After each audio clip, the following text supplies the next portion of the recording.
இன்றைக்கி நம்ம சீனி அவரைக்காய் கிரேவி பண்ண போகிறோம். இதுக்கு குக்கர் அடுப்பில் வச்சுக்கிட்டு 2 ஸ்பூன் எண்ணெய் விட்டுக்கலாம். கொஞ்சமாக கடுகு சேர்த்துக்கலாம். கடுகு பொரிஞ்ச உடனே சீரகம் சேர்த்துட்டு சின்ன வெங்காயத்தை சேர்த்துட்டு கொஞ்சமாக கருவேப்பிலை 2 பச்சை மிளகாய் சேர்த்துட்டு வெங்காயம் கண்ணாடி பதம் வர வரைக்கும் நல்லா வதக்கிக்கிட்டு 3 தக்காளி பழத்தை சேர்த்துக்கலாம். இப்போ ஒரு தேங்காய் பேஸ்ட் ரெடி பண்ணிக்கலாங்க.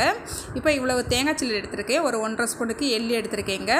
இதை நல்லா அடித்து எடுத்துக்கிட்டு இது கூடவே 1 ஸ்பூன் வத்தப்பொடி 1 ஸ்பூன் மல்லிப்பொடி சேர்த்துக்கிட்டு ஒரு 4 பல் பூண்டு சேர்த்துக்கிட்டு தண்ணி எதுவும் சேர்க்காமல் நல்லா வலுவலுன்னு அடித்து எடுத்துக்கலாங்க. இப்போ தக்காளி இந்த அளவுக்கு வெந்து வந்தால் போதும்.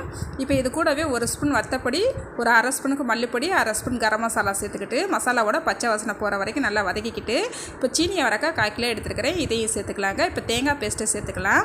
இப்போ இதுக்கு தேவையான அளவு உப்பு சேர்த்துக்கலாங்க. நல்லா 2 நிமிஷத்துக்கு நல்லா சீனி அவரைக்காவை எண்ணெயிலேயே வதக்கிக்கிட்டு இதுக்கு கொஞ்சமாக தண்ணி சேர்த்துக்கலாங்க.